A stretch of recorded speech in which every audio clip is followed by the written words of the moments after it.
meron po akong isang kwentong makakapag-antig sa ating mga puso.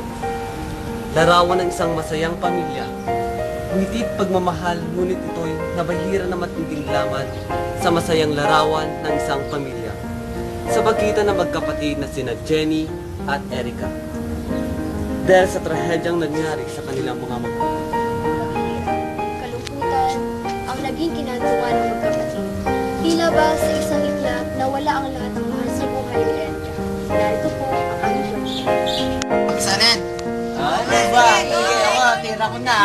Okay, kayo na, kayo na. Okay, oh. Ayan. Ba't ka ba nakatayo dyan? Dito kaya sa tabi ko. Talaga na kaya. Ano ba? Karga na. Karga na.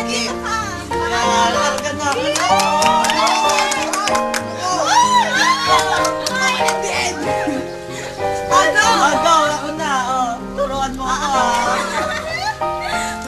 Saan? Ayan. Ay, ako yan. Sige. Tira natin.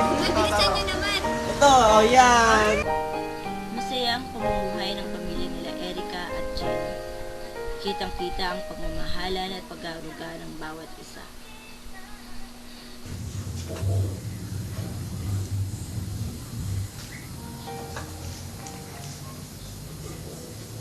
Good morning, Han. Good morning. Mukhang masarap yata ang pagkain natin, ha? Siyempre, niluto ko yung mga paborito niyo eh. Wow. Sige, upo muna ako, ha? Sige Han, ito na yung dyaryo. Basahin mo muna.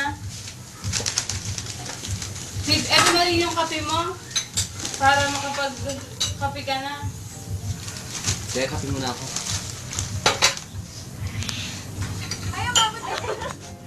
Kaya kasakit ka na. Sige, ay ko sino ba na una? Ay, sino ba na una? Magtiglog ka nga dyan.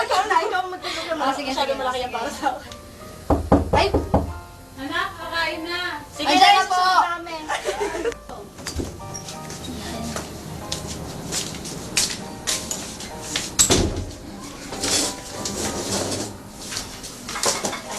Gabi na kumain na yan. Sabi kayo ni Daddy. Sweet naman ang Han ko. Gwapo-gwapo ni Daddy.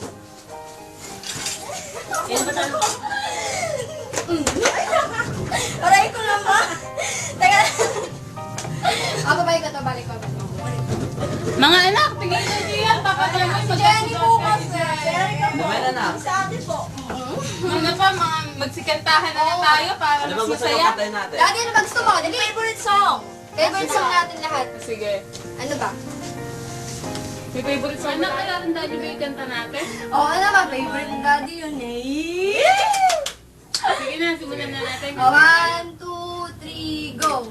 Basta tayo'y magkasama, laging mayroong umagang kay ganda, pagsikat ng araw, may walang liwanag sa ating pangarap. Oh, harapin natin. Hanggang sa dumating ang isang pangyayari na magpapabago sa buhay ng magkapatid. Gabi na. Natulog pa yung dalawa. Oo nga, anong oras na? Good evening, Mami. Oh, ayun na pala si Erica eh. Ba't di mo kasama yung kapatid mo? Ha, hindi ko po kasi alam kung anong oras yung time ng uwi niya ngayon eh. Di ba sabi ko sa inyo, pag uwi kayo ng gabi, magsasabay kayo? Hindi po siya nag-text sa akin. Hindi ko po nga po alam eh. Kanina pa nga po nag-text ako sa kanya eh. Hindi po siya nagre-reply. Baka wala na masakyan yun. Oo nga po eh, Daddy.